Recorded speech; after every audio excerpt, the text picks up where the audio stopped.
हाँ जी तो welcome back Hasan live TV ते की हाल चाल ठीक ठाक। अजे तक हसन लाइव टीवी नू सबसक्राइब नहीं किया तो सबसक्राइब कर लवो तो इस वीडियो नू वध तो वध शेयर कर लवो।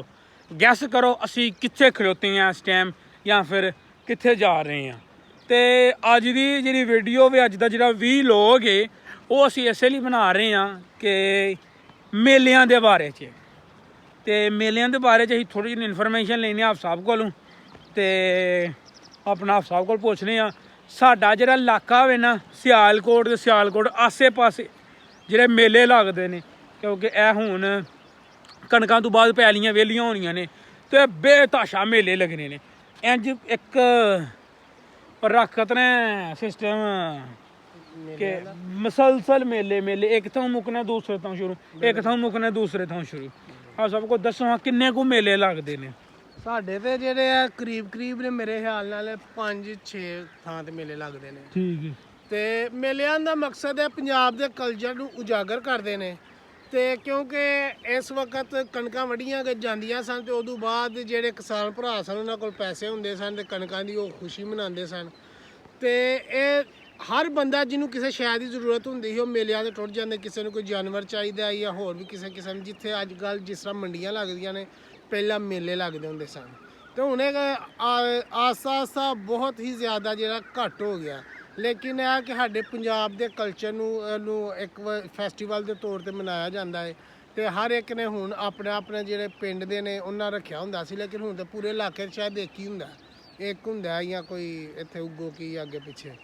ਤੇ ਬੇਸਿਕਲੀ ਸਾਡੇ ਪੰਜਾਬ ਦਾ ਹੀ ਕਲਚਰ ਹੈ। ਸਾਡੇ ਇੱਥੇ ਇਲਾਕੇ ਦੇ ਵਿੱਚ ਬੇਤਾਸ਼ਾ ਜਿਹੜੇ ਮੇਲੇ ਨੇ ਉਹ ਲੱਗਦੇ ਨੇ, ਹਈਏ ਵੀ ਲੱਗਦੇ ਨੇ ਪਰ ਹੁਣ ਅੱਗੇ ਨਾਲੋਂ ਅੱਧੇ ਮੇਲੇ ਜਿਹੜੇ ਨੇ ਹੋ ਗਏ ਨੇ।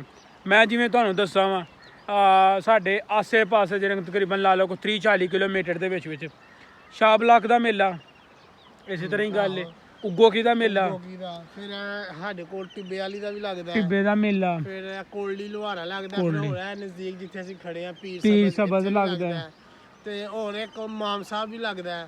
ਠੀਕ ਹੋ ਗਿਆ। ਹੁਣ ਬਜਵਾਤ ਲੱਗਾ ਵੇ। ਅੱਜ ਤਰੀਕ ਹੈ 9 ਅਪ੍ਰੈਲ ਨੂੰ। ਕੱਲ ਦੇ ਦਿਨ ਸਾਡੇ ਆਪਣਾ ਕੋਈ ਯਾਰ ਦੋਸਤ ਸਨ ਜਿਹੜੇ ਕਿ ਬਜਵਾਤ ਮੇਲੇ ਤੇ ਜਿਹੜਾ ਨਾ ਉਹ ਗਏ ਸਨ। ਸਾਨੂੰ ਨਹੀਂ ਪਤਾ ਹੈ ਉਹ ਮੇਲਾ ਕਿਵੇਂ ਦਾ ਕਿੱਡਾ ਕੁ ਵੱਡਾ ਵੇ। ਬਹਰਹਾਲ ਕਾਫੀ ਜ਼ਿਆਦਾ ਜਿਹੜੇ ਦੋਸਤ ਨੇ ਉਸ ਮੇਲੇ ਤੇ ਗਏ ਸਨ ਤੇ ਉਸ ਮੇਲੇ ਦੇ ਦੱਸਣ ਦੇ ਹਨ ਕਿ ਵਾਹਵਾ ਜਿਹੜਾ ਨਾ ਉਹ ਨਿਜ਼ਾਮ ਹੈ ਉਸ ਮੇਲੇ ਦਾ।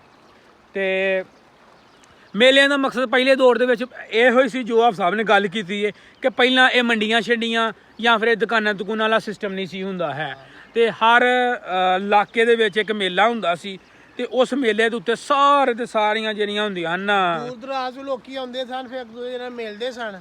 ਤੇ ਵੱਡੀ ਗੱਲ ਹੈ ਕਿ ਜਿਹਨੂੰ ਕੋਈ ਚੀਜ਼ ਚਾਹੀਦੀ ਹੁੰਦੀ ਸੀ ਉਹ ਆਪਣੀ ਮਰਜ਼ੀ ਦੇ ਆ ਕੇ ਚੀਜ਼ ਲੈਂਦਾ ਸੀ। ਵੇਚਣ ਵਾਲਿਆਂ ਦੇ ਚਲੋ ਆਪਣੀ ਦਿਹਾੜੀ ਲੱਗ ਜਾਂਦੀ, ਚੀਜ਼ ਆਸਾਨੀ ਨਾਲ ਫਿਰਨ ਦੀ ਬਜਾਏ ਇੱਕ ਥਾਂ ਤੇ ਬਹਿ ਕੇ ਚੀਜ਼ਾਂ ਵਿਕ ਜਾਂਦੀਆਂ ਸਨ। ਬਿਲਕੁਲ ਜਾਨਵਰਾਂ ਦੀ ਮੰਡੀ, ਭਾਂਡਿਆਂ ਦੀ ਮੰਡੀ, ਹਰ ਸ਼ਹਿਰ ਦੀ ਜਿਹੜੀ ਮੰਡੀ ਹੈ ਉਹ ਲੱਗਦੀ ਹੁੰਦੀ ਹੈ। ਪੁਰਾਣੇ ਬਜ਼ੁਰਗ ਦੱਸਦੇ ਨੇ। ਤੇ ਤੁਹਾਡੇ ਕੋਲ ਕੋਈ ਵੀ ਐਸੀ ਇਨਫੋਰਮੇਸ਼ਨ ਹੋਏ ਮੇਲਿਆਂ ਦੇ ਬਾਰੇ 'ਚ ਤੇ ਥੱਲੇ ਕਮੈਂਟ ਕਰਕੇ ਜ਼ਰੂਰ ਦੱਸਿਓ ਕਿ ਕਿਹੜਾ ਮੇਲਾ ਸਾਨੂੰ ਜਿਹੜਾ ਨਾ ਵੇਖਣਾ ਚਾਹੀਦਾ।